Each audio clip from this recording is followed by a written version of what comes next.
President Muhammadu Buhari has approved the appointment of an interim managing director and executive directors for the Bank of Agriculture.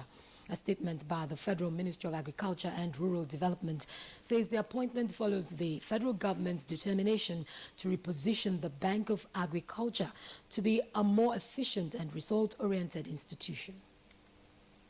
Productivity increases, we want to look at value addition, we want to look at infrastructure deficit and how we can bridge this.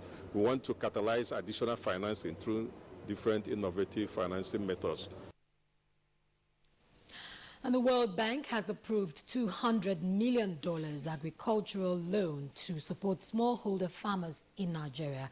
This is contained in a statement by the Federal Ministry of Agriculture and Rural Development. Well, the 6-week timeline given by the federal government for the rehabilitation of the Nnamdi Azikiwe International Airport, Abuja, is on course, as operations at the Kaduna International Airport have been going on smoothly without hitches 3 weeks after relocation of activities.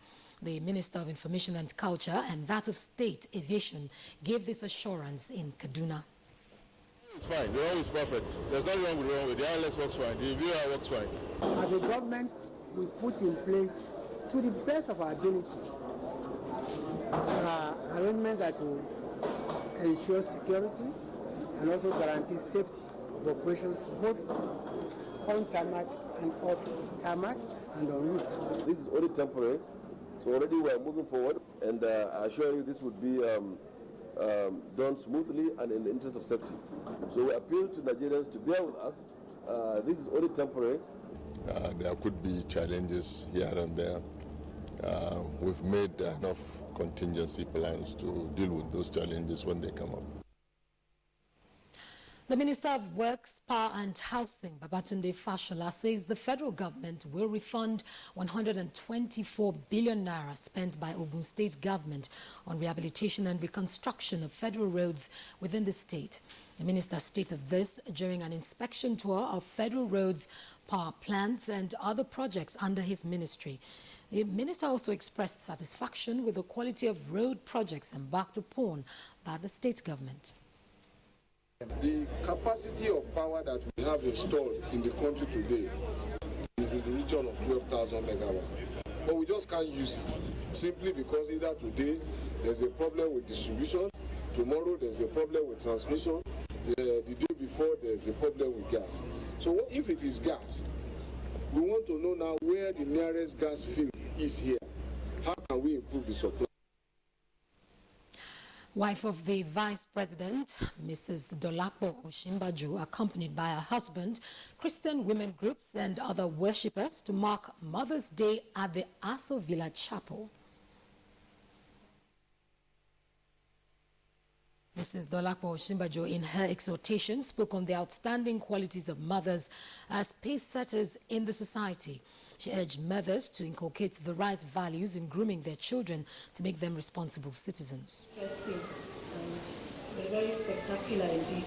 We thank God for this day to celebrate mothers.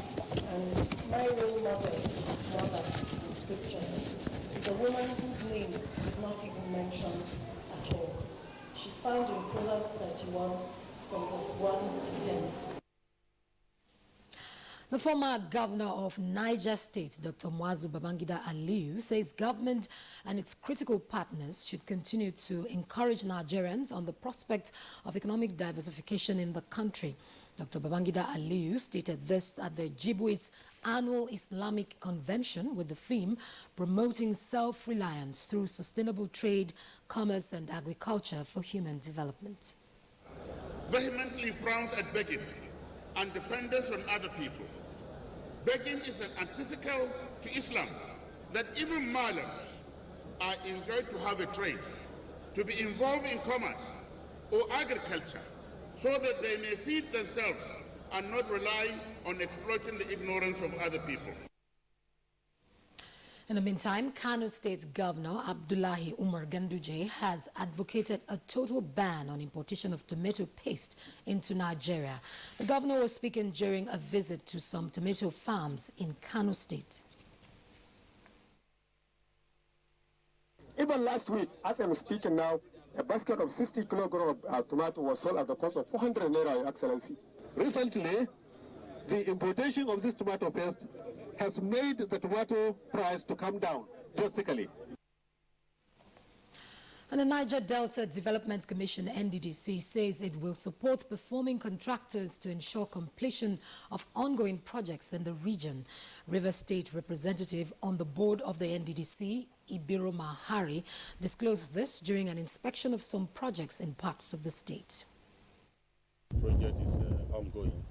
I'm impressed so far what I've seen. The contractor is on site. That means that it's determined to complete the job. So that is my happiness.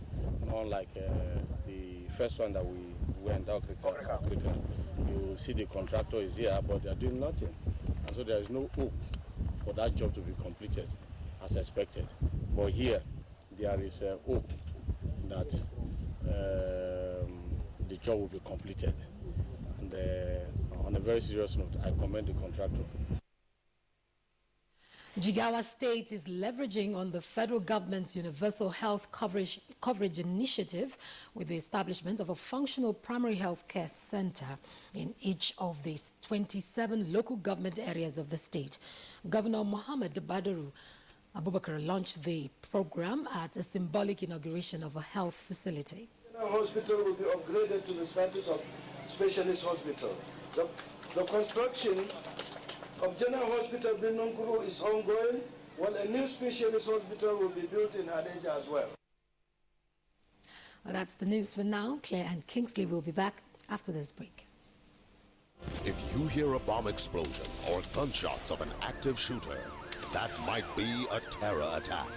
At such times, always remember 3 action words: run, hide, report. Don't try to run towards the terror scene to save the situation, because there might be a second bomb blast or another attack. Run far away and take cover. Make sure you are safe first. Yes, it is in our nature to sympathize over the hurt, but remember, only trained personnel can help in such situations. When in a secured environment, promptly call relevant authorities and help will come. For anonymous reporting, call 09630-3250-5 or 0813-2222-106. If you see something, say something. Nigeria unite against terrorism. This message is brought to you by the Federal Ministry of Information and Culture.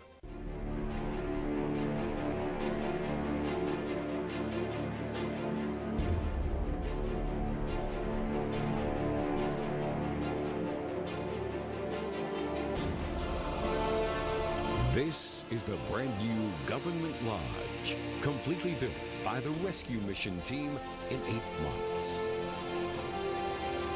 The lodge, which was designed by Governor Rochas, is a beacon for architectural ingenuity and is fitted with state-of-the-art facilities. It is deserved of the great people of Imo State.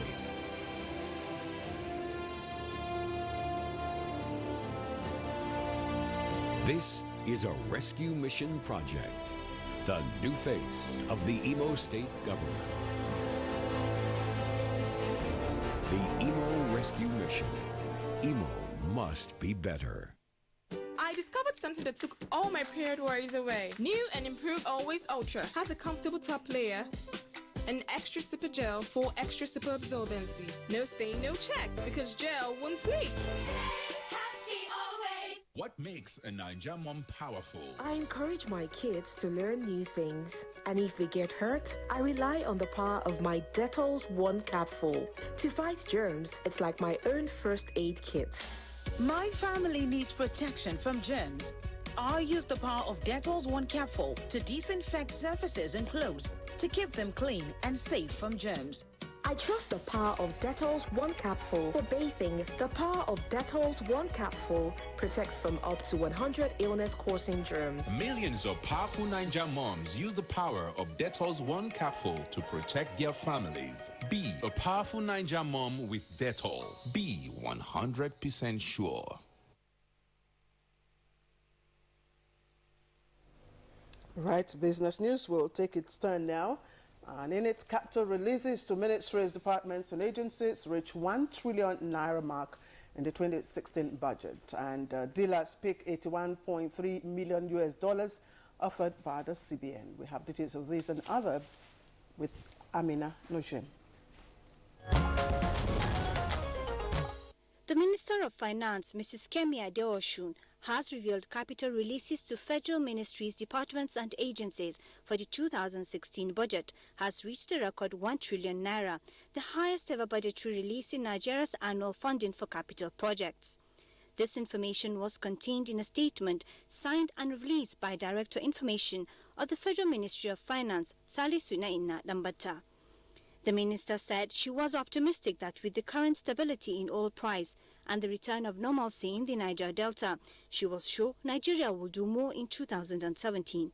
The minister disclosed the figure in an interactive exchange with members of the House of Representatives Tactical Committee on Recession in her office in Abuja. The amount was released for various projects, including the commencement of the construction of a dual standard rail line that would link Lagos and Kano, rehabilitation of roads, expanding irrigation facilities to boost agriculture and upgrading of aviation infrastructure throughout the country. The components of the releases include aggregate releases to the MDAs. Others were manual authority to incur expenditure in February 2017. Mrs. Adeosun noted that the overall capital release totaling over 992 billion naira have made impact on the Nigerian economy by creating jobs, stimulating economic activities in communities and upgrading infrastructure, thereby improving the well-being of Nigerians. And in other developments, following last Thursday's Forex wholesale auction, the Central Bank of Nigeria on Friday, March 24, 2017, concluded transactions on the sum of over $100 million earlier offered at the interbank market to meet customer demands, out of which authorized dealers were only able to pick 81.347 million naira after the initial bid for 91 million. In the week ahead, the National Bureau of Statistics will make available reports like the Labor Productivity Report, Unemployment and Underemployment Watch for the fourth quarter of 2016. The Labor Productivity Report will provide an insight on how real incomes fared in the fourth quarter of 2016. And the stock market report for the week ending March 24, 2017 indicate a total of 1.309 billion shares worth 10,323 billion naira in 13,042 deals were traded last week by investors on the floor of the exchange, in contrast to a 1.029 billion shares valued at 7,980 billion naira that exchanged hands last week in 13,441 deals. The financial services industry led the activity chart with 1.139 billion shares valued at 6,028 billion naira, traded in 7,518 deals, thus contributing 87.01% and 58.39% to the total equity turnover volume and value. The consumer goods industry followed with 71.209 million shares. The third place was occupied by the services industry with a turnover of 29.390 million shares worth 24,594 million naira in 258 deals.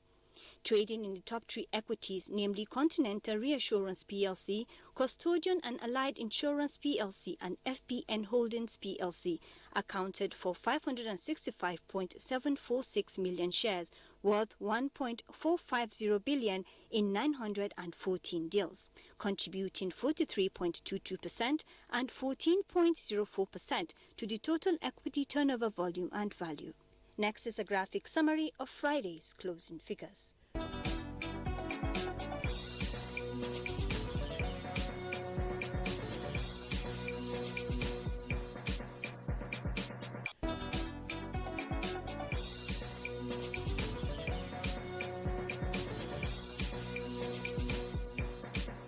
And that is business news. I am Amina Nushain.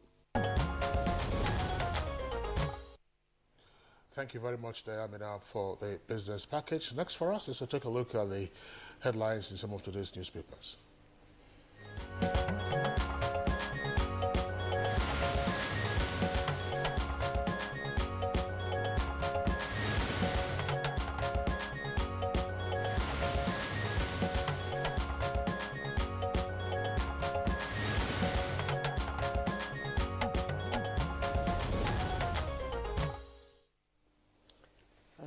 And our newspaper review for today is, I'm sure you know who I'm talking about. Maya, good morning. Claire. How was your weekend? Well, thank God it was Women's Day yesterday, Mother's Day. Yes. We all respect our mothers. We pay them their respect for their care. Good morning, Kingsley, and good morning, Nigeria. Yeah, Maya, pleasure to have you join us. As I said, yesterday was Mothering Sunday, and a day for us to honor our mothers and our wives and our daughters and sisters who will also be mothers, we pray, someday soon. All right, so let's take a look at the front pages of some of the papers that we have with us this morning, beginning with the Authority newspaper. The Authority newspaper has as its lead story with a kicker 2016 budget. MDAs have received 1 trillion naira capital vote. Details of that can be found inside and from the front page, and the details jump to page 2. Of course, the story is attributed to the federal government, a statement issued by the Ministry of Finance. And below that, you have land grabbing. That's the second lead story. Protest in Anambra community. And then the photograph on the front page, of course, shows members of the Catholic Women Organization of Sacred Heart, Gwagwalada, at the Thanksgiving Mass to commemorate Mother's Day celebration, which took place yesterday. And, of course, that was in Abuja. Above the nameplate of the Authority newspaper, there are 3 other headlines. I'm not involved in any certificate scandal. That's according to President Buhari. That's on page 5 in greater detail. APC is the platform for Igbo presidency. That's according to Agenti. Details on page 37. And Hayatu's ally, El Amrani, quits CAF. Details inside. Claire. All right, let me quickly take the front page of Daily Trust. There's actually an interesting read on the inside page, but I'll leave that for later. The lead story on the front page of the Daily Trust says, controversy stokes envoys conference, and it comes with 2 organizers, List Obasanjo as host and ex-diplomat's cake. You want to find out what this is all about, you can, of course, it's right there on the front page. It continues on page 5. And of course, there are trending stories at the bottom of the paper, and federal government releases 1 trillion capital naira vote. That's highest in history. And Abuja Airport runway to be ready ahead of deadline. And Sharif McAfee Peace Pact suffers a setback. Details of that, it's on page 41. But a disturbing story, of course, that broke yesterday. It's also on the front page of this paper, and just a little below the nameplate. Meningitis death toll hits 21 in Sokoto. And that, of course, like I said, was in the news last night. And that's about the outlook of the Daily Trust newspaper for now. I'll be going right inside later on. Bye. Yes. Claire, meningitis, this time where we have excessive heat, it is always the period for meningitis. And so far, Sokoto State has reported that the death toll has increased from 7 that it was to 21. The Commissioner for Health for Sokoto State, Dr. Balarabe Kakali, says that the local government affected Kebe, Bodinga, Wamako, Gada, Dange, and Shuni, as well as Tureta.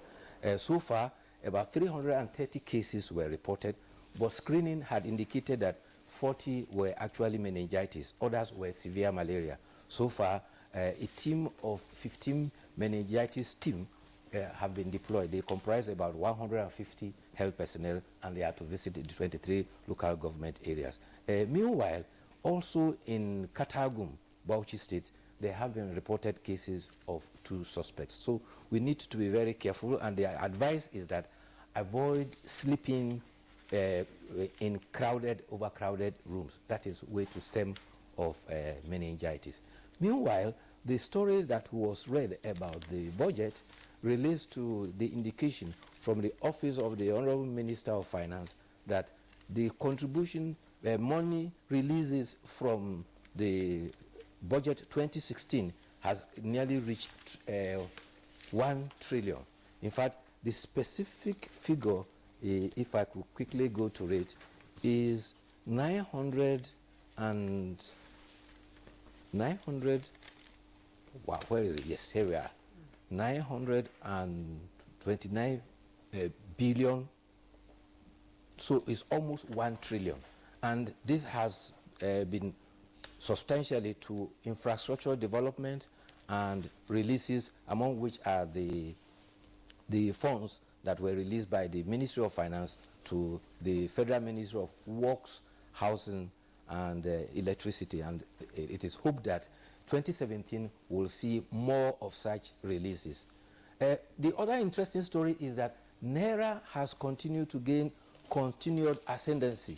Bureau de change operators now are lamenting that they are having bad business. The Naira exchange rate at the parallel market presently is set to be about 375 Naira, and that is at most cities. But even in Port Harcourt, where it is 408, they are not finding it easy.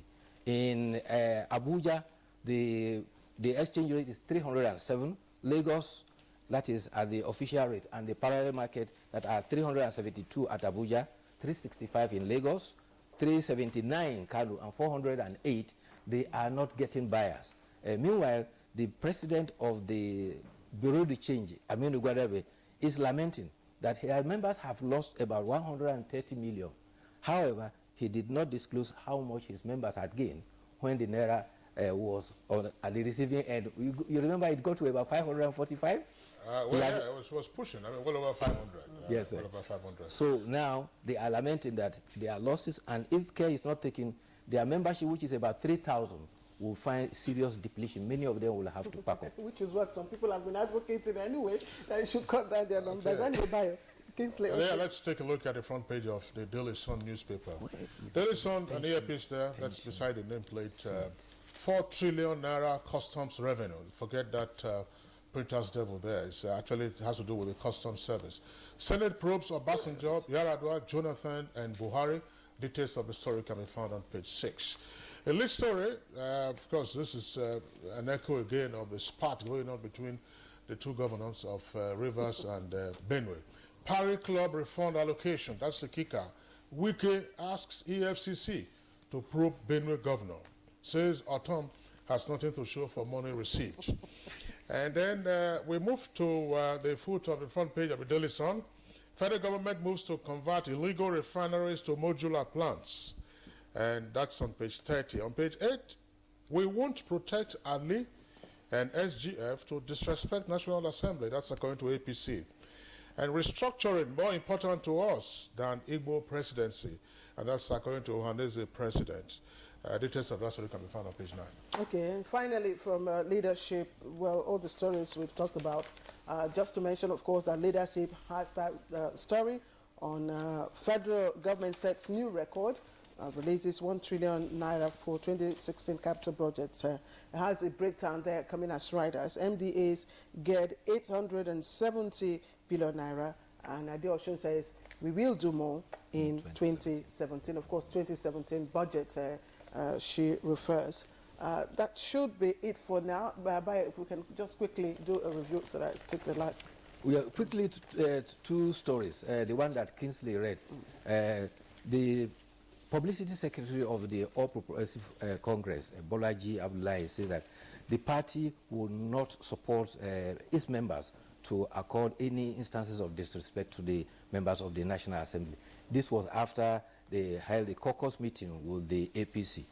Meanwhile, the concern for respect is also raising suspicion. The State Senate Committee on Custom and Excise and Tariff is also to investigate alleged revenue leakages in the custom. This has nothing to do with the current ongoing crisis between the Senate and the import duty, but this is related to security agencies under border review between 2006 and 2016. There are instances whereby Form M was supposed to be completed, and most often than not, it was not done. Senator Hope Uzodinma, who is the chairman of that, is leading that investigation. And talking about respect, I think everybody is beginning to learn their lesson. Public officers must endeavor to communicate with mutual respect. Talking down at one or another or looking down at the other is what we are having in the spats between members of the National Assembly and head of agencies. Public office conduct must be one of mutual respect. Mario, thank you. Just before we round off, of course, we'll be taking our commercial in a short while. Sign languages, that's on page 30. And on page 30, you find sign language, 2-hour parking, 7 p.m. to 9 p.m. And one is wondering if that is actually a 2-hour parking, hour or 1 hour. So, and it says you might need a calculator. And of course, that is on the page 30 of Daily Trust. If you recall, well, of course, it was a sad incident that occurred 41 years ago when Dimka attempted to overthrow the Murtala Obasanjo administration. February 13th. Yes, February 13th, 1976. When he made a school broadcast, he said that a dawn to dusk curfew had been imposed. Usually it would be dusk to dawn. So that's the reverse of that. So he said dawn to dusk. So the entire country was supposed to be in lockdown mode during the daytime, and he and his fellow travelers were supposed to be out there operating. There are other papers we'll take a look at. Of course, I'm sure you can find them further on in the newsstands. Bayo Atrebi, thank you for being with us this morning. Thank you very much for having me. All right, good morning, Nigeria. On the network service of the Nigerian Television Authority, we'll take a short break now.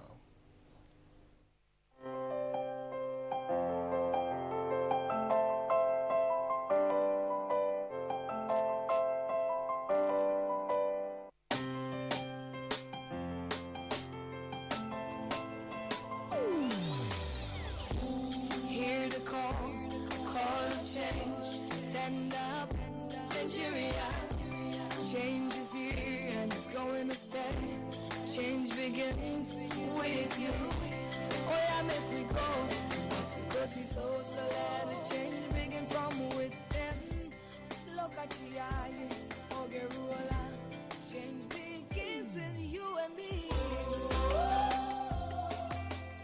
Change begins with me. Change begins with me. Change begins with me. Coming up, we visit David Daniele. In the 10 months since he appeared on Airtel Touching Lives, his Center for Citizens with Disabilities has gone from strength to strength. Thank you, Airtel. We are glad that you came. And for Emmanuel Onyeka, his dream of completing his studies has been dashed. A tragic Okada accident in 2015 had left him an amputee.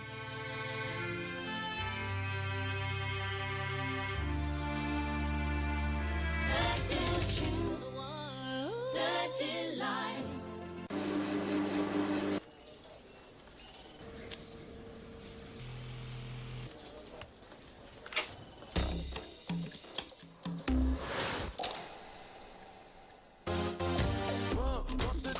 Pump it up while your feet are stomping and the gym is pumping. Look at the crowd is jumping. Pump up your jam and push up your hand. You know, say me fans them plenty like sun. Jump up and dance, make them understand. Say me energy could have never be contraband. No matter what life throws at me, I can handle it constantly. All of my fans them invited. DJ, make my day.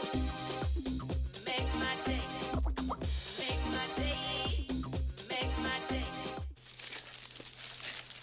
NTA Properties Investment Company Limited, a subsidiary of the Nigerian Television Authority, specializes in creating comfort in all areas of life, such as real estate investments, that is, land, houses, and office spaces, mass leasing, savings and loan scheme, household items and car loans, and so much more. Other information and entertainment services include Property in Style, a TV program that airs on the network service of the NTA, and also Property Connect, a nationwide magazine. Our priority is to bridge poverty gaps and sustain quality welfare of our clients. Partner with us and watch us help you grow.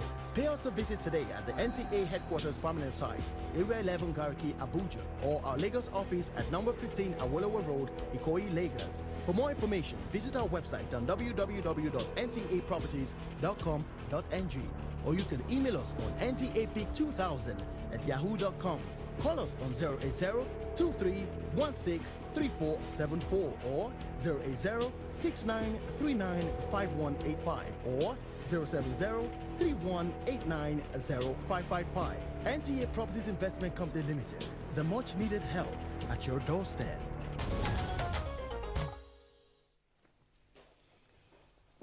All right, it's time to set the ball rolling. And of course, if you've just joined us, you're on to Good Morning Nigeria. And today we are looking at pension matters. Now, as much as employees look forward to retiring from their jobs, one thing that has continually become a source of concern to them is what life holds in retirement. Let's join Uyemi Ajayi for this background report.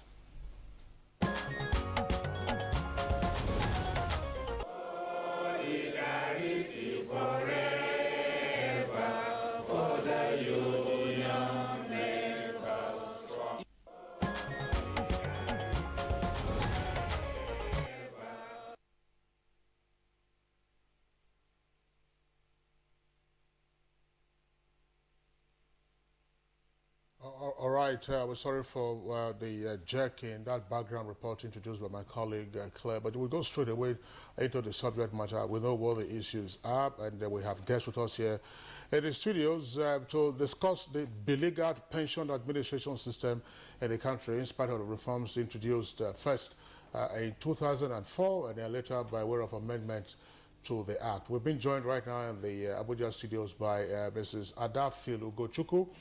She's head of policy and strategy directorate at the Pension Transition Arrangement Department, PTAD. And of course, she's sitting in for the executive secretary of the Pension Transition Arrangement. Mrs. Phil Ugochukwu, a pleasure to have you join us on Good Morning Nigeria. My pleasure also. Good morning. And then we also have with us here in the studios Mr. Wilson Ideva, who is managing director of Premium Pension. It's one of the pension agencies, one of the pension companies operating under the current arrangements. Mr. Deva, pleasure to have you join us. Thank you so much. Thank you for inviting me. Okay. And Chief Adeniyi Okunade is Deputy General Secretary, Nigerian Union of Pensioners. He also joins us here in the Abuja studio. Good morning, sir, and welcome. Good morning. Thank you.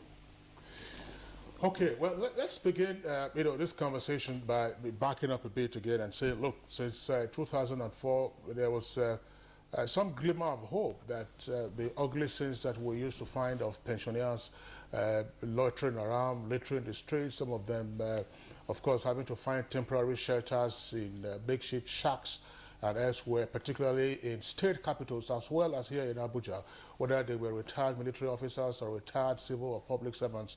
It was always an ugly sight to behold senior citizens who had put in no fewer than 35 years or who had retired or had been exited the service. Now, 13 years on, it would appear that in spite of the reform of 2004 and the amendment 10 years later, the problems continue to linger. From the perspective of the stakeholders and the operators of the system, let's begin with Mr. Wilson Ideva. What are the challenges bedeviling pension administration in spite of reforms? All right, thank you so much for that remark.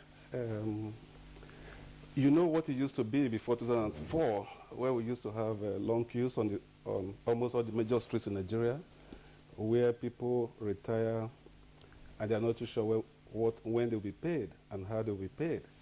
But that has largely been corrected. That has largely changed. It's a reform that has to take some time. There has to be a gestation period. But what we are having now from my perspective is that people are complaining that they are not being paid. It's not what they expect. The issue is not whether they are being paid. They are being paid as I went due, but they are saying that, look, the amount I'm being paid is not what I expect to be paid. So those are the challenges we're having, and that can be addressed over time, and I'll come to that as we go on. All right, let me direct my question to Chief Adeniyi Okunade, the Deputy General Secretary, Nigerian Union of Pensioners. Chief, we have, different types of pension schemes being operational. Of course, we have the old derived benefit scheme, and then we have the contributory pension scheme. Which of these schemes are you having issues with, and what is the nature of the issues that you're having? Well, I think the contributory pension scheme came on board to correct the irregularities in the old scheme. And we see that there's a little bit, or there is some improvement in the administration of pension in Nigeria, particularly in the area of removal of corruption from the scheme. In the old scheme, particularly when we have the pension tax team, when billions of naira was stolen from pension fund, that is no more today. And we say that pension is being paid regularly, but there's still a lot of work to do. There's still a heavy burden, a heavy load of unpaid arrears of pension in Nigeria, which government has to see to. Papa, the arrears, unpaid arrears, that's the one that has to do with the old pension scheme, isn't it, Papa? Yes, please. Okay. What about the new scheme? Do your members have issues with that? We have issues with it because people are still complaining that there are some complaints about the new contributory pension scheme, which has some key legs, and we want to urge government or the office in charge of that area to look into the complaints and make necessary corrections, because when you contribute and government contribute, we expect that there should be no more pains, there should be no more agony, there should be no more complaints. Well, we see how these complaints here and there. Government and the agencies should please try as much as possible to remove these complaints and take necessary steps to see that things run smoothly. So some of your members were at the Federal Ministry of Finance a couple of weeks ago, of which they were protesting and demanded the payment of their gratuity and pension arrears. Exactly, and yet you're saying that, well, of course, we have seen some noticeable improvement in the payment of pension. What was the whole purpose of that demonstration? Yeah, well, I said a little bit of improvement, and I said it, if you can hear me well, that there's a lot of work to be done. The government owes a lot of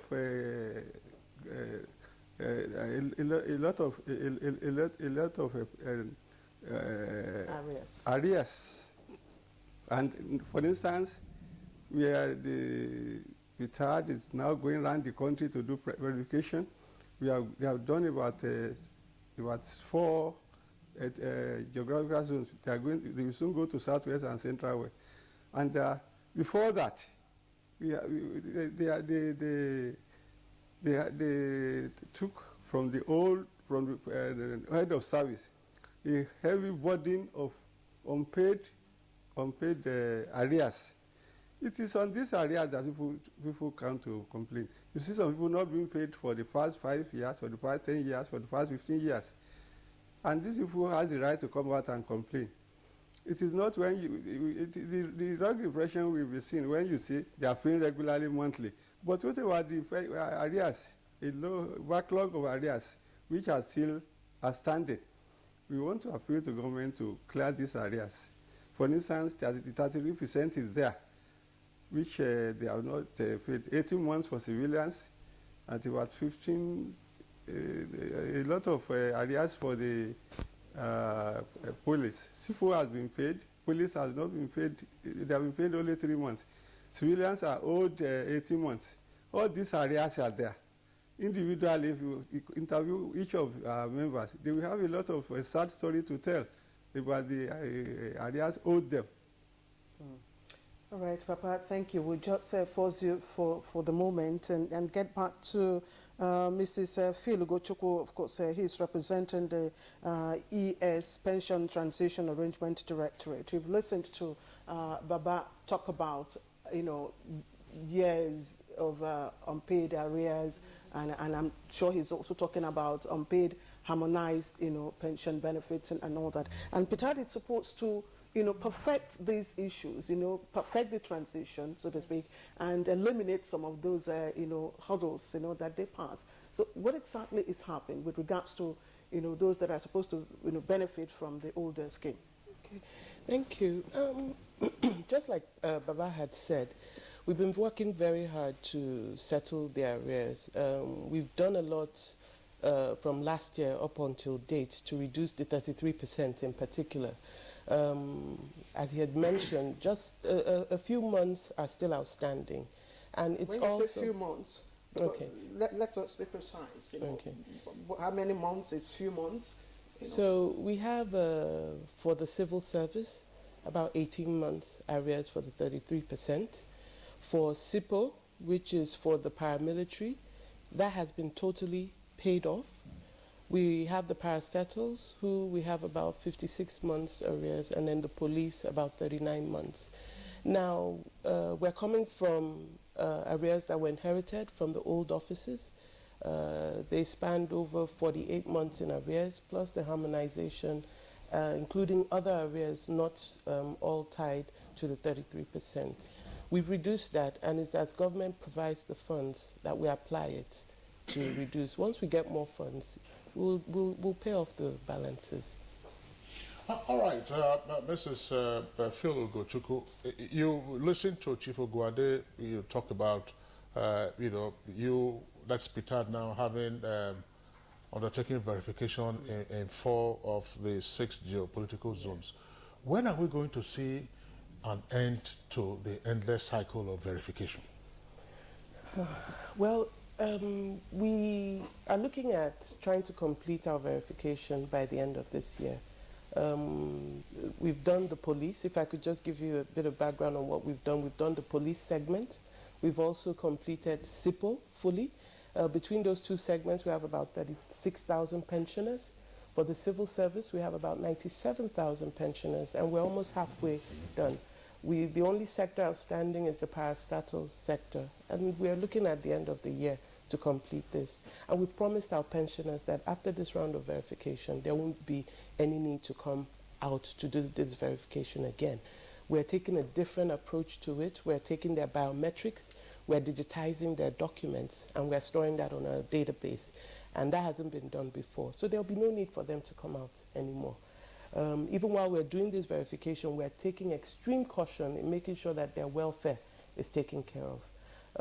If you've heard some of the feedback from pensioners, we provide conducive environments for them, food and water, and with the support of all the state governments for the areas that we've gone to.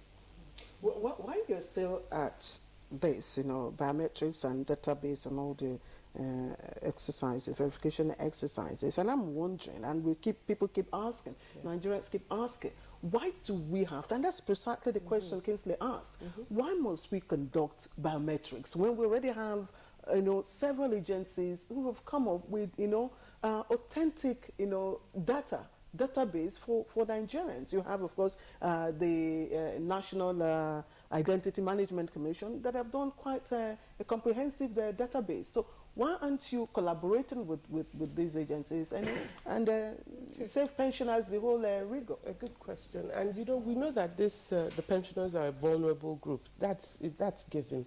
But what we find is that the data needed for the computation of pensions is a bit different. It's not just to get their biodata. We need to get their records of service. We need to get those documents, because it's the documents that tell you what they're entitled to, their arrears, whoever might be their NOKs, whatever complaints they may have. The documentation is a bit different. So what I had said earlier, for instance, is that we need to capture the documents, and that's where we authenticate the pensioners. We have collaborated with the National Identity Management Scheme in the past, but then the 2 databases they're not the same. How much of a hindrance or challenge is our poor documentation culture affecting, precisely what you're doing? I've been in the field. I've been in the field doing the verification. Beyond poor documentation culture is the age of the pensioners. Time has passed. Some born as early as 1932, retired 1986. So we have a lot of tattered documents, incomplete documentation, and that incompleteness is what hinders, the computation process and the accuracy. There are bad documents, but I wouldn't say it's all that bad, and that is why we need to digitize. And when I say digitize, each and every document is scanned onto the database for preservation. And then we collect photocopies again and keep them, file them into our archives. It's been tough, but I think we're getting by. Well, was it necessarily the case that part of the haphazard documentation we had in the past provided an opportunity for the kind of fraud and graft and cheating on senior citizens that we saw was rampant? You may say there's a link, but I wouldn't say that is the total cause. Remember, we're coming from a system that was purely manual. Most things were being done manually. And for example, now we have 223,000 pensioners under management. If you left those pensioners under management where in the past where they had manual processes, it's difficult. You need to go back and retrieve file after file to address any issue. So I wouldn't say it's the total cause. Just maladministration being one of it. Those offices probably didn't have the necessary infrastructure to transition into technology. That would have made things a lot. So after the verification, what next? After the verification is computation. Now computation... I'm waiting for your attention. I mean, hold on, let me explain. Let me explain. Yes. Oh my God. While verification is going on, the pensions do not stop. There are two different issues. Their pensions do not stop. And the verification process is to enable us to build an accurate database. The computation is also an internal process. It has nothing to do with the pensioners. What we do is to recalculate the pensions. Through that process, we find some people who have never been on the payroll. We put them back on the payroll. We find people who have been underpaid, and we up their payments. Those that have been overpaid, they are brought down. All this is an internal process, and it goes on behind the scenes. Okay, at each of the stages of these exercises, do you require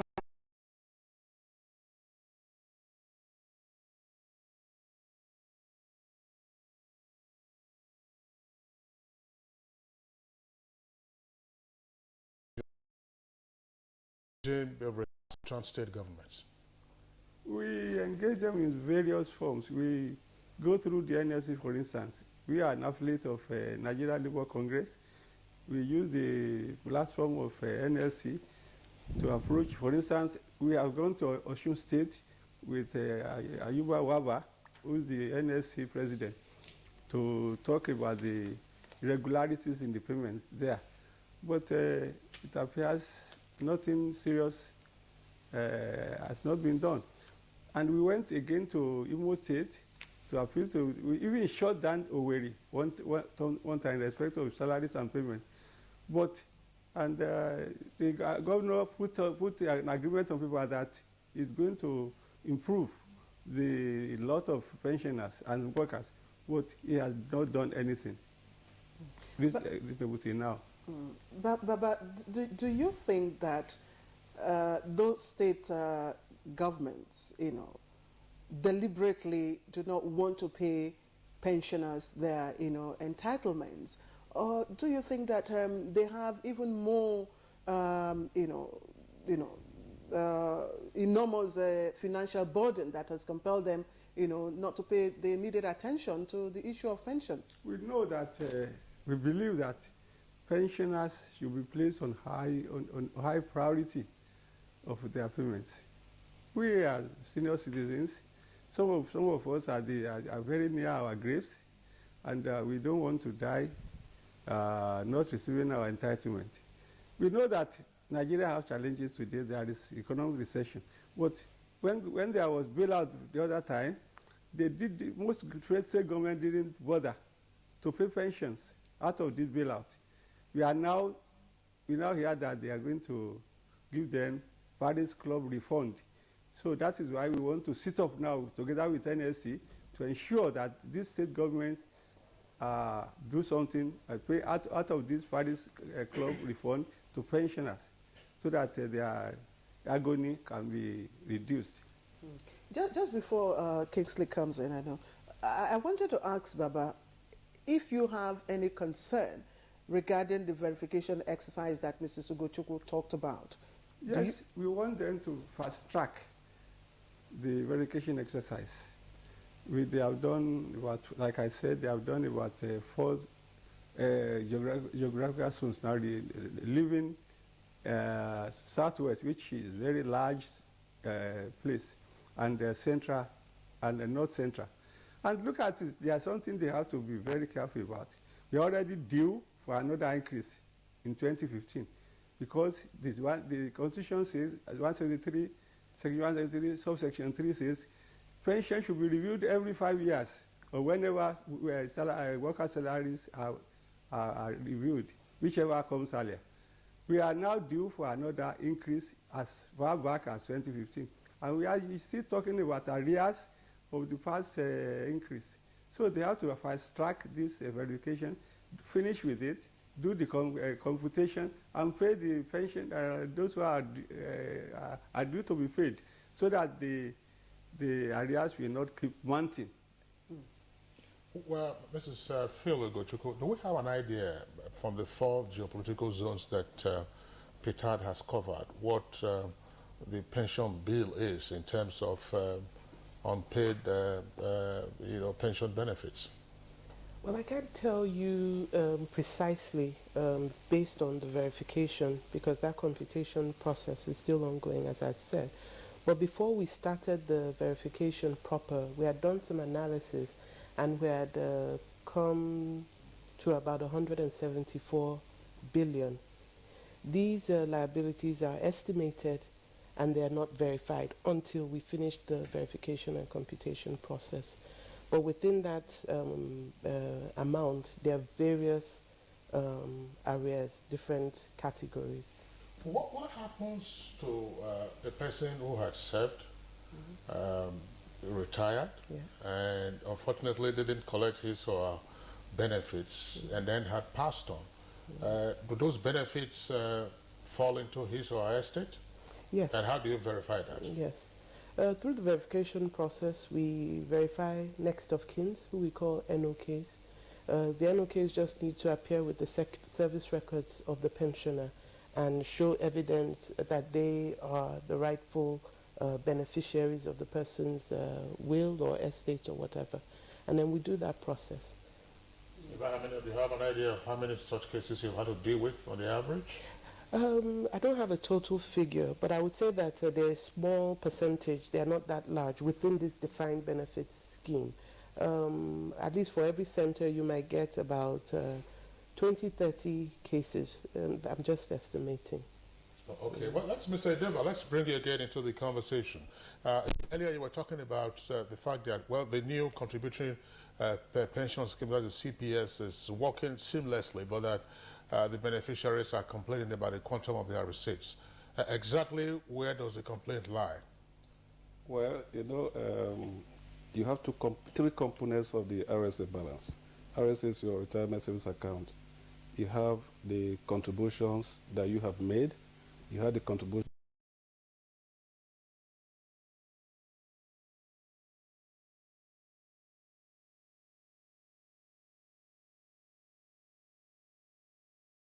the accrual right for the service you have worked. If you have joined before 2004, the money will be transferred to your PFA. Because the money was transferred as computed, there was no return investment on those money for the earlier retirees. So what we are paying them now, most of them, they are saying that what they are getting is a bit lower than what they expect. So that is the complaint. But for those who will stay longer in the scheme, for instance, for the young school graduates who are just joining maybe this year, next year, and you work for 30 years, seamlessly your money will be enough to support you.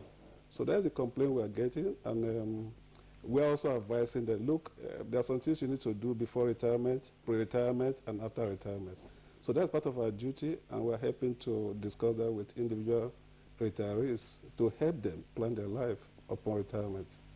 Well, you talked about investments. I mean, there are returns on investments by various PFAs. What happens if a PFA goes under or a PFA goes into some risky investment and, everything goes up in smoke? Okay, that's the beauty of the scheme. Under the scheme, you have a separation of duties. You have the pension fund administrators, which is the PFA. You also have the pension fund custodians, PFCs. Then you have a regulator, National Pension Commission. The money you contribute sits with a PFC.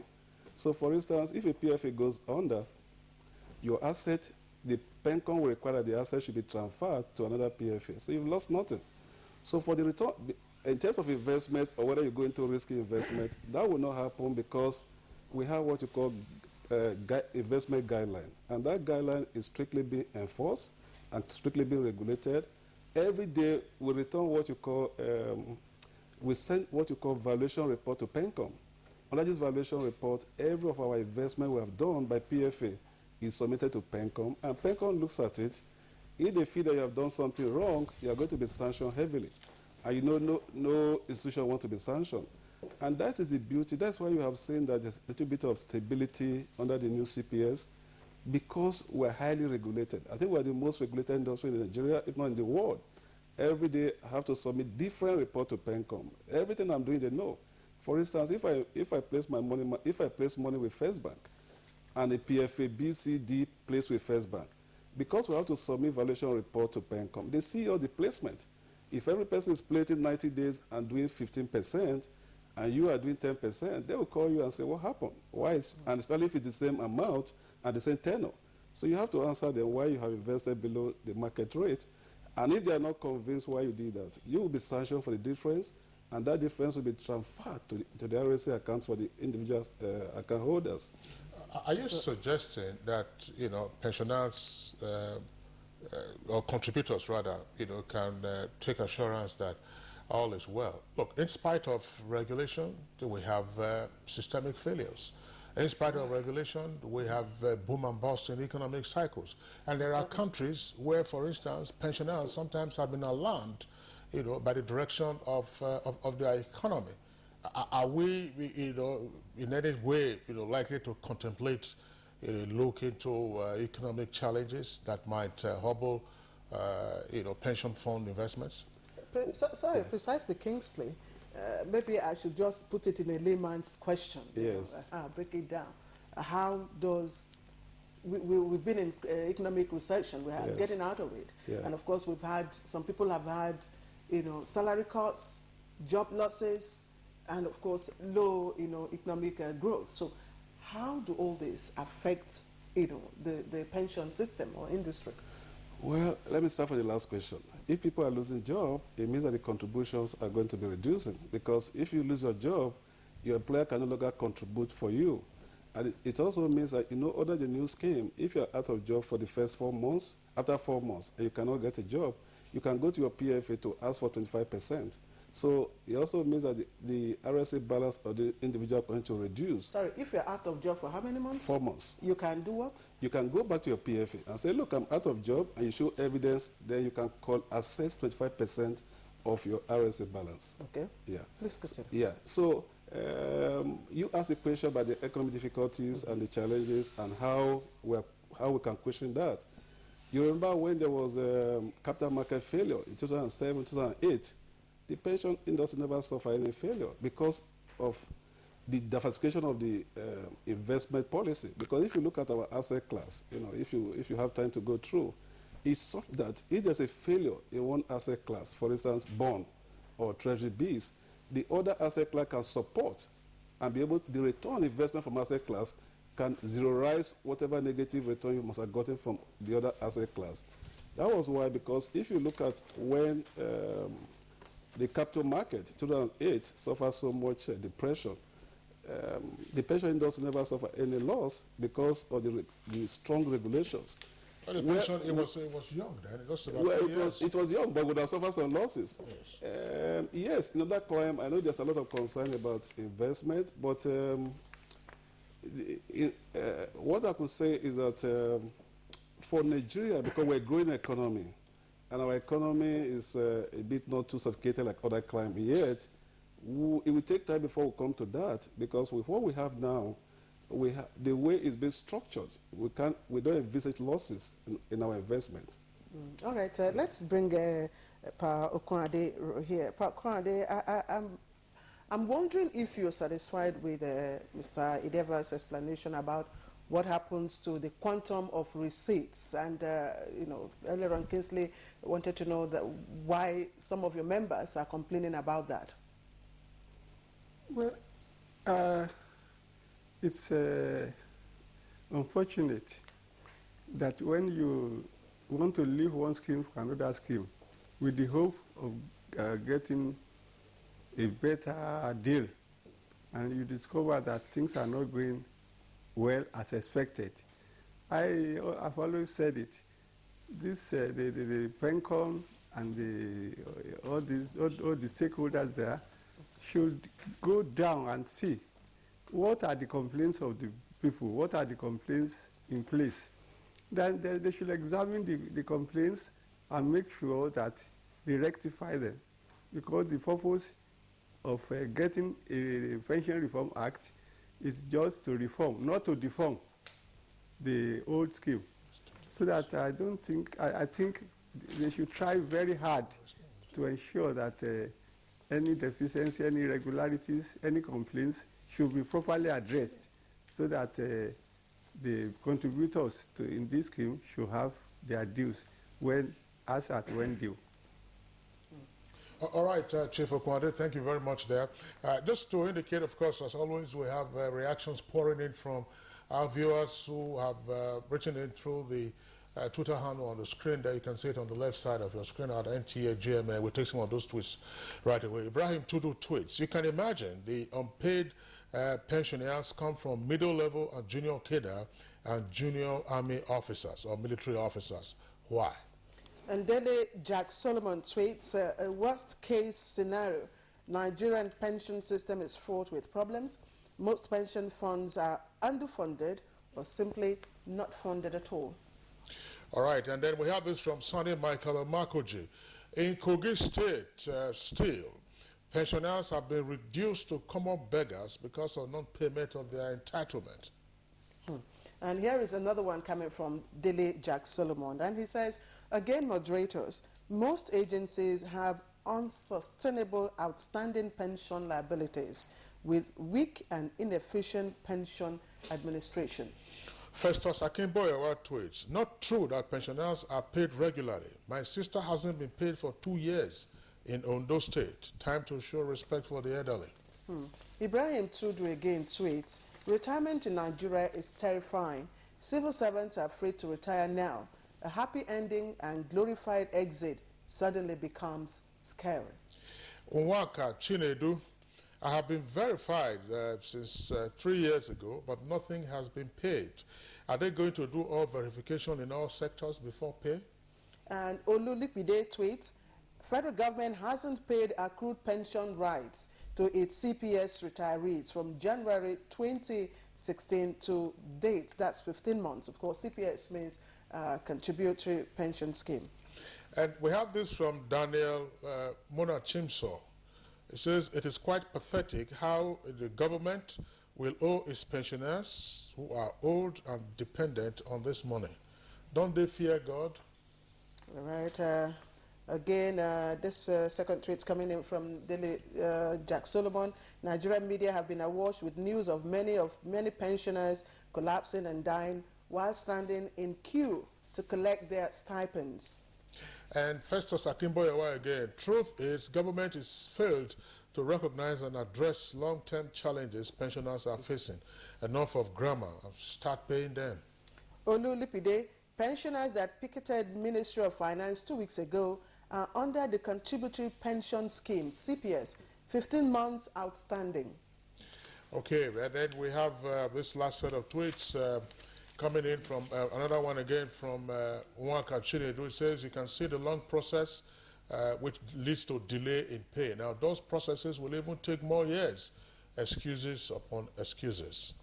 Okay, and finally, Eze Chukube tweets, moderator, many of the pensioners have died while awaiting gratuity.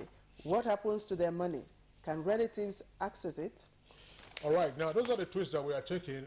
Once again, Chief Okwande, there was talk sometime about some suggestion for the creation of a Ministry of Pensioners and Senior Citizens. What is that intended to achieve?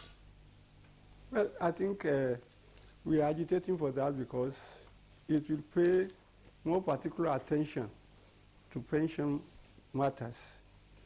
When you have a separate ministry for pension and senior citizens, like we have for sports and youth, then you will pay more particular attention to the affairs of pensioners, and you will cater for them better than they are doing now. That is why we are agitating for separate ministry of pension and senior citizens. As you can, I mean, as it's fairly evident, you know, there's some succor already coming for pensioners under the federal, who were employees of the federal government. But that doesn't appear to be the case for most state governments. When are you going to, as it were, ramp up your engagement with the state governments? Because from what is going on, after a few years, we are sure, after some years, let me not speak for either Petard or others who are involved, you're going to have the most challenge coming from the state governments. Is there any sense in which state governments will most likely be responsive to the pressure of respecting their pension obligations to their former civil servants? Yes, they will have pressures on them, on state governments, to do the right thing, to do the needful.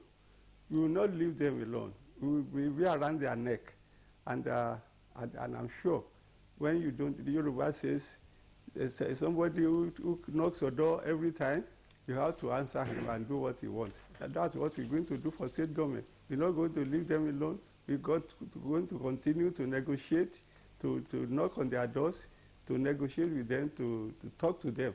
And we hope they will listen to our cries. All right, Chief Adeniyi Okunade, Deputy General Secretary, Nigeria Union.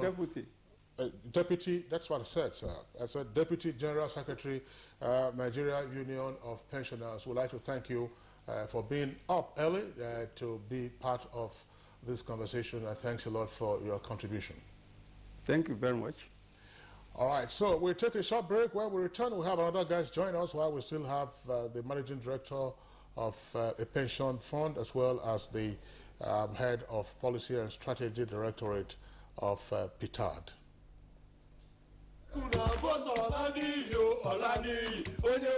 Vote for me, and I will turn night into day. Vote me, I will ban for more importation. Everybody will start eating turkey and chicken. Put me in power, and I will bring winter to West Africa. I'll turn all the taxi into plane.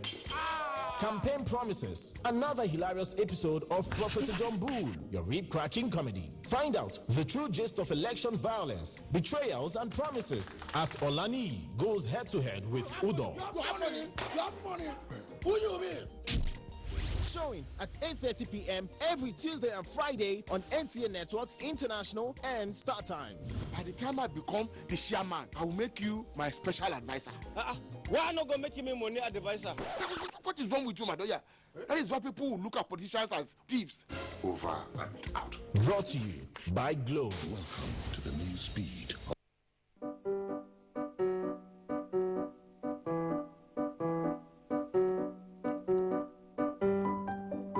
The Imo Twin House is one of the first projects embarked on by the rescue mission team led by Governor Rochas, with a view to constructing befitting offices for the Deputy Governor and the First Lady of Imo State.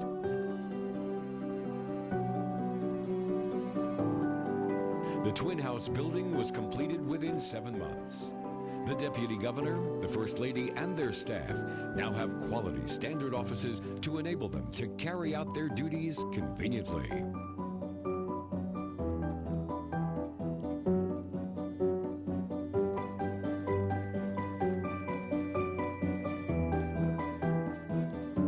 The Imo Rescue Mission. Imo must be better. Coca-Cola?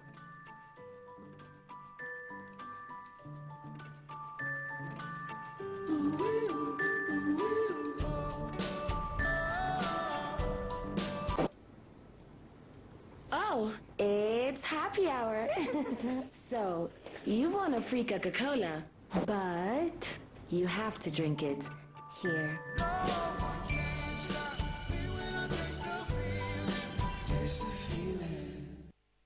Hi guys, look how my baby Jamil has grown. And as they grow, there's a worry we all share, skin rash. Some use lotions or petroleum jelly, but I found what works for Jamil is Nigerian Pampers. It has built-in lotion to help protect his delicate skin and keep him dry. See you in the morning, Jam Jam. Good morning, happy Jam Jam. Dry and soft and no sign of a rash. Join many other moms and try Nigerian Pampers with lotion. Let's beat the rash. All right, you're still watching Good Morning Nigeria, and we're looking at the challenges, of course, of pension and pensioners in Nigeria. Let me quickly introduce our next guest who's just joined us here in the studio, and he's representing the Labour Union, and of course, his comrade Emma Uwaja. You're welcome. Thank you very much. All right. And let me quickly, Kingsley, if you permit me, let me quickly throw my question to Mrs. Gochukwu here. Mrs. Gochukwu, earlier on you were talking about the different, months or years of arrears that you've got to settle, 18 months, 34 months. And if what Pa Kwade said is anything to go by, that in 2015, there was supposed to be an increment, and that means you are getting more burden. So are we likely to get out of that? Is this verification exercise likely to address that? Or is it dependent on the remittances you get from both federal and state governments? Well, let me just clarify something. We're dependent on the federal government alone. We're wholly funded by the Treasury for payments. So yes, it's subject to the availability of funds. That's the only way that the backlog, any outstanding, is going to be reduced. That's the long and short of it. All right. Once again, let's go back to Comrade Uwaja of the Nigerian Labour Congress. Comrade Uwaja, we've had some, salutary comments this morning with regards to steps being taken to reduce the backlog of pensions, owed to retired civil and public servants. What is the assessment of the NLC of what's going on? Thank you very much for having me, and clearly kudos to NTA for taking up this issue. For a long while, the pension issue had always been treated like the Igbo people will say in one of the proverbs that if you're carrying the dead body or the coffin of someone that is not related to you, it looks like firewood. That's why, that's how the pension issue had been treated over time, that allowed us to have the level of backlog and the pressure we have now. But clearly it's become a very strong issue for the Nigerian Labour Congress. We are determined to take it on the same way we take on the issue of arrears of salary. And clearly, no time do we allow arrears of salary to go beyond 3 months without people crying out. But for pensions, it's sad that we have issues of pension arrears up to 2 years, 3 years. When people bring it down to 18 months, they then now make it look as if a miracle has happened, and therefore 18 months is termed as just a few months. That is a challenge we've had. But for us, we have regularly what we do is negotiate. And the moment you bring an issue on board, it becomes easier to discuss, and then it becomes easier to get the people to pay attention to it. On the level of arrears, the worst culprits are the state governments, majorly the state governments. And that is why for a while now, each time the issue of Paris Club money is mentioned, the following phrase that goes with this is that the president has instructed that it should be used to clear arrears of salary and arrears of pension. And we have monitored the implementation of that, but because of the huge pile-up, it's always like a little drop in the bucket. It's not able to fill up the huge vacuum that is in there. So we're hoping with time, maybe with the improvement in the economy, the governors will put less emphasis on the kickbacks that come from contractors and see the human angle as priority. They have never treated pensions as priority, and it also affects the kind of exchange we have with them, because in fairness to the discussions we have with them, you get to a governor and he says, hey, what you are getting me to pay was accumulated by my predecessor, because for them, governance is about now, it's about them. They never believe what any other person left behind is part of their responsibility, which is very sad.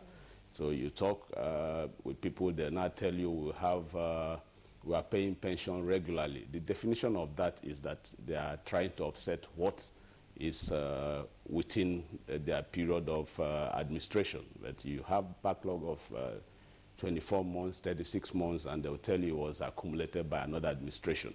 So anytime... How? That's Comrade Abuja. Let's deal with that, because that is a common refrain. I mean, you hear amongst the governors, some of the governors, because it's not all of them that are not, meeting the pension obligations of their respective governments. How is the NLC dealing with this? I mean, a state government inherits both assets and liabilities. So how is it dealing with it? Can the state government, neglect to pay, its inherited liabilities with regard to pensions? In the negotiations we've had with some of them, the way we have tried to help structure the discharging of this responsibility is to get them to maintain consistently the one that has fallen due within their watch, while also giving us a timetable with which they can offset the backlog they claim was done by someone else. So we'll have a situation where they pay 3 months of arrears in addition to a current pension that has fallen due, and then the next month they pay maybe 2 months or 3 months arrears in addition to the one that has fallen due. That way, gradually, they're trying to have that cleared. And we have then also tried for those of them that are very willing and sincere, because the economic pressure has made most of them to try to be open, because what was coming from the Federation account had become too small that they find it convenient to let you know what it is, because at the end of the day, they know both you and them will find it difficult using it to solve any problem. So what we have is a situation where they're incorporating the labor representatives, pensioners in the administration of what is coming in from the Federation account, so that way it is distributed in such a way that at least you see something coming into the pensioners, you see some remuneration coming to the workers. That's exactly where we are at right now. Okay, let me still remain with you, Comrade Abuja. Sometimes at national events, we are made to recite our national anthem, and as we all know, part of it, reminds us that the labors of our heroes past shall never be in vain. But, it appears that the labor of our senior citizens have not really been taken seriously by some state governments, and specifically Imo State, because Pakwade was specific on Imo State.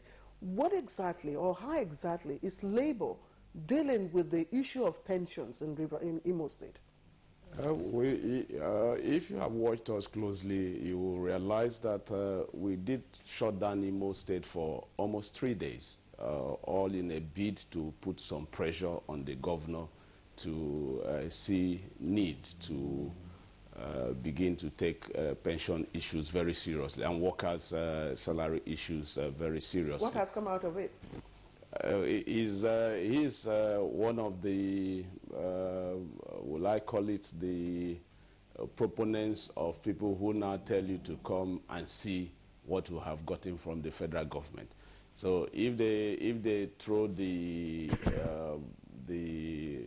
allocation from the Federation account, then they have a committee that sits with the AUP, the NLC, and his management, finance management team in the state to then agree as to what distribution will take place to try to reduce that. But clearly, you are seeing a situation where there are gratuity areas of 10 years in Imo State, particularly. Imo State has gratuities that have not been paid for 10 years. They have pensioners that have been in arrears for 4 years, 5 years.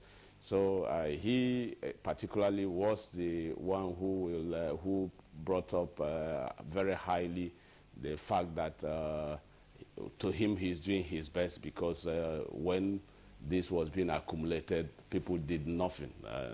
But that pressure is on, and as long as we are sure the resources are coming in, because now we do see the one they don't declare is what they call their internally generated revenue, because that one is not, you can't access independently, because that or the federation account we can always guess. They have been positioned right now to collect the Paris refund.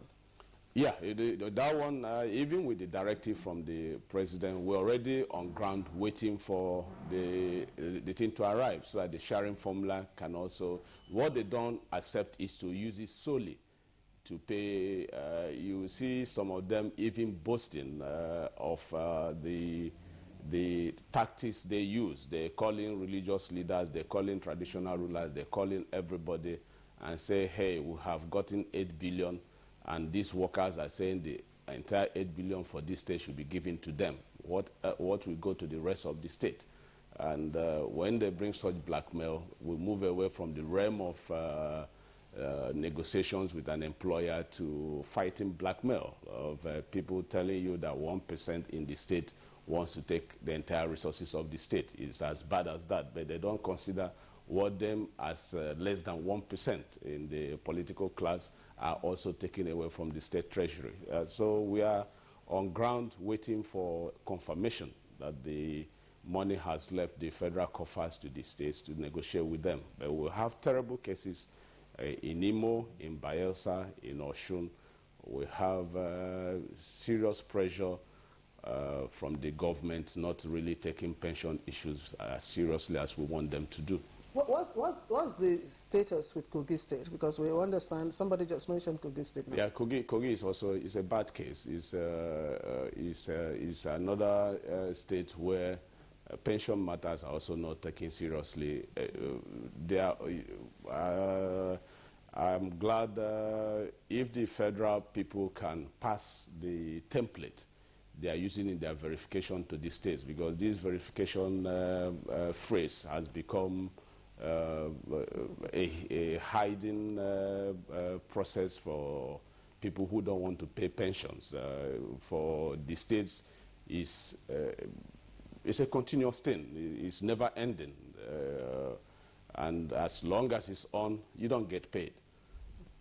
As long as that verification is on, you don't get paid. But if that can be done with the seriousness it really needs, and then the certainty that it will be a once-for-all exercise, then we might be willing to let it ride. But for the states, it's become a shield for them to put the monies to other use and pretend they're doing verification. All right, Comrade Abuja, thank you very much, Claire. It may very well be the case that some pensioners will be praying that the receipts from the federation account should continue to dwindle, so that the collective arrangement of the state governments inviting stakeholders, NUP, NSC to say, see what has come, let us religious leaders, and but they should also open up the IGR so that they can have access to that. Comrade Abuja, thanks a lot. But let's return to Wisin Ideva. What is the response of state governments to the new pension arrangements? In most cases, we are dealing with the arrears. We understand some states have not keyed into the new arrangements. Exactly. Is this not likely to accumulate problems for them when they eventually decide to key in? Or exactly how is this playing out? Well, the National Pension Commission has been going around the states, encouraging them to enact a law or an act that will align with the Pension Reform Act 2004 as amended. I think so far about 12 states, Lagos State, quite up to date, Jigawa State, Kaduna State, I think Rivers, Delta have also enacted law, and other states are in different stages because it's in their best interest to key to the CPS, because what's happening is that under the pension arrangement, it's going to be very difficult for any government to meet pension obligations as when due. Because what is happening is that the pension is a provision they make, it's not be backed by fund. But under the CPS, benefits, is that not going to entirely cripple the system and then have a rollback of whatever gains they have been? Not exactly. It was a well thought out policy, a well thought out position because of the danger of having pensions or salaries moved by quantums of 100%, 200%. A regulated or defined period was to help bring it within international best practices where you have salaries or pensions increment take place within the percentage of unit percentages, 3%, 4%. But because we allow it to flow for 18 years, 20 years, by the time you hear of minimum wage review or pension review, then you are then talking in terms of 100% review. But if it's done routinely in every 5 years, what will be the increment might not be as colossal as when we leave it to life for a while. That was the thinking behind that. But clearly, when we make policies, the determination to see it through is always missing, because when we were doing the minimum wage negotiation under Justice Begore, the attitude was, let this be the last time, 2011, that you have a minimum wage increment or pension review increment that will be within the range of 100%. That if it's done routinely, then we can bring ourselves to having increases in terms of 8%, 7%. But the 5-year review period has already elapsed, and we are still wondering, can we even get to the dialogue table to review? Because none of it is cast in iron. We go for dialogue. If you have facts and figures and positions that makes it look impossible to review, of course, the people you are negotiating with are not robots. They're going to listen to you. They're also going to put forward what if a pensioner was going home with 8,000 naira in 2011, if 8,000 naira could get him a bag of rice in 2011, and he goes home with the same 8,000 naira in 2017, and that can get him a mudu of rice, it's clear that we're not thinking in terms of his well-being, if we would say he should remain where he is. So clearly it's a function of negotiation. Is what we meet at the negotiating table, both parties will then find a middle ground. Okay, let me quickly, Mrs. Gachukwu, just a very quick response from you. How genuine, really, apart from remittances from the federal government not coming on as it went due, how genuine are pension fund administrators? Because I ask it because the integrity of some, have really come to question, and I'm sure you are aware of the recent allegations, against the former ES of PITAD. Well, when you say pension fund administrators, not too clear, because like PITAD, we're not necessarily a pension fund. Because you're a custodian. We're neither a custodian also. We do operate like a PFA, but we're just established to manage the pensions for the old schemes, which we've consolidated. So it's just PITAD. Yes, PITAD, but you're also managing, the funds. Yes, but then you asked the question about how genuine are the other PFAs. So generally, just understand me in a generic sense. Okay. Yes. Like Mr. Ideva has said, I've looked at the industry from outside. If I would put PITAD on the external, before we got in here, I also asked him the question, what are they doing to assure us that our pension remittances will be there for us when we retire? And he did give the same response that he gave here. He gave me confidence, I would say. And I would add that the regulators are really on top of things. PENCOM is really on top. Without the regulator, I'm not sure we can really weigh the strength of the industry at all. They're doing a good job. I think that's my response. All right, Mr. Edeva, well, of course, you already responded to that question in part, but we do know in this country that some employers are notorious for not remitting payee, which is pay as you earn. That's personal income tax. Yeah. Under the contributory pension scheme, do PFAs have also to deal with recalcitrant employers that do not send in their counterpart contribution? Well, there's a little bit of difference because under the CPS, the individual employees are involved. You know your money is involved. Your money has been deducted. And if your employer is not remitting your money, you have obligations to report your employer to your PFA. And your PFA will in turn report to PENCOM, and PENCOM will send a recovery agent. And most times the sanctions they pay over 50% of their matter standing. Do you have such reports lodged with you? On daily basis. Oh, I see. So you saw the same level of recalcitrance. Yes, but the difference between that and the payee, no person will bother to report. But because I know I'm involved, I will certainly want my remittance to be, I want my fund to be remitted, because the day I receive my money, it's being invested. So the earlier they return my money for me, the earlier I get my investment, I get return my investment. So we do encourage them to ensure they're on top of the game. All right, Wilson Ideva, Managing Director, Premium Pension Limited, would like to thank you for your contribution to our discussion this morning. Thank you so much. So we'd like to appreciate Mrs. Adafe Ugochukwu, who is Head of Policy and Strategy at the PITA, that's the Pension Transition Arrangement Department. Thanks for being with us this morning. All right, and also we'd also like to appreciate Comrade Abuja, who came in here for the Nigeria Labour Congress. Thanks for your insights. Thank you, sir. Next for us now is sports.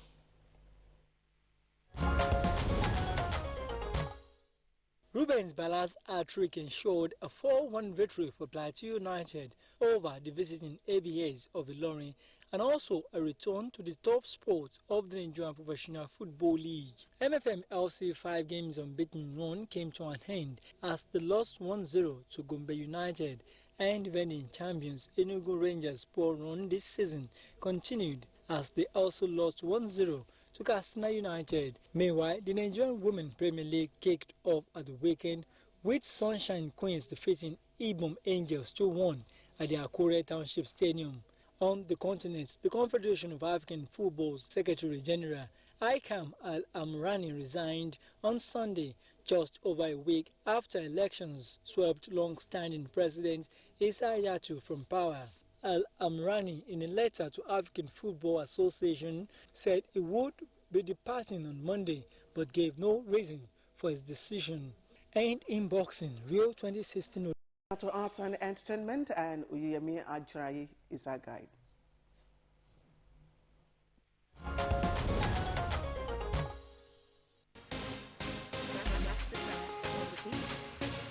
An experience that often stands as a setback. The fire incidents that affected the EME boards actually did some damage, consuming some of his most valuable assets, including his awards. This R&B soul sensation is, however, proving that knockdown is a knockout. Rather than focus on the damages, he's made lemonade out of this swore lemon. He is grateful to God for saving his life, and his appreciation is expressed in his new single, Blessing Me. Thank you, 'cause you keep on blessing me. The Wellington illustrates his rising from nothing to something. Do you like what you see? No need to get jealous me. It's Papa God blessing me.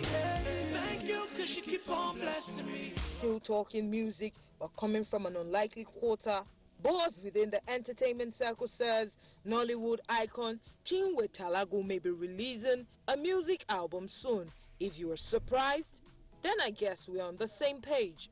The 5-track album, according to his handlers, will be more comic in nature. Petals and roses, stilettos and a graceful demeanor. Betty Irabo is graceful at 60.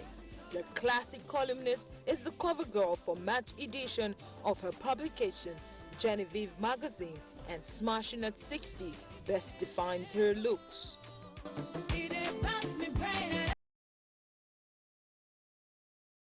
Shaji for arts and entertainment. Now let's go over to the foreign scene to pick up some developments around the world. Militia fighters in Democratic Republic of Congo have decapitated about 40 police officers in an ambush in the central province of Kasai.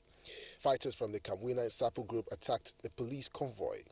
Kasai Assembly President Francois Kalamba said 6 policemen who spoke the local Shiluba dialect were freed, but the rest were killed. The unrest in Kasai began last August when security forces killed the Kamwina and Sapu leader. The state governor said an investigation had been launched into the killings. The UN says 400 people had been killed and 200,000 displaced in the Kasai region since John Pierre Pandi, the Kamwina and Sapu leader, was killed.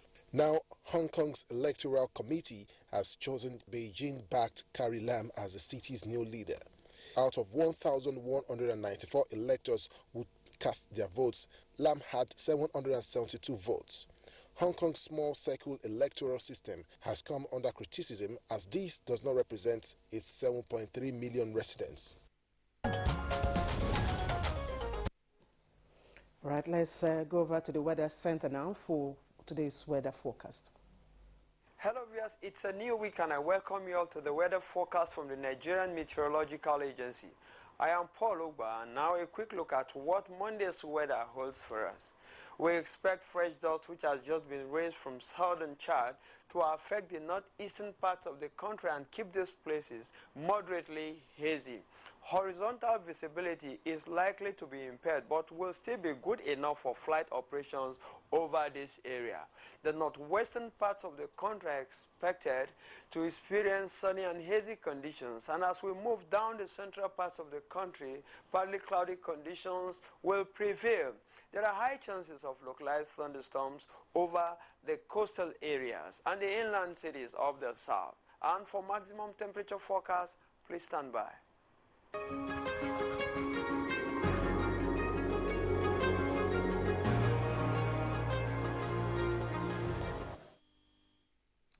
Right, we can only wish our pensioners well and keep our fingers crossed that, of course, the state governments will do their part and pay their entitlements in due course. That's how we round off today's edition of Good Morning Nigeria. We'd like to thank you, and for all of you who watch and keep watching, this is for you.